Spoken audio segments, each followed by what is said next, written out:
Ласка у нас приболела, у нее сильный кашель начался. Мы свозили ее в клинику, вот сделали рентген легких. Назначили нам антибиотики и ингаляции.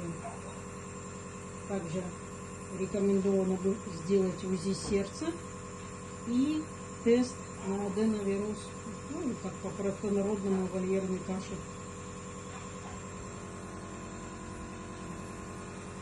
Просто спокойно процедуру эту все принимает, без истерик.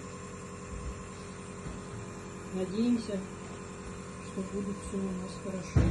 Врачам не понравилось, конечно, ее сердечко. Ну, вот будем делать УЗИ.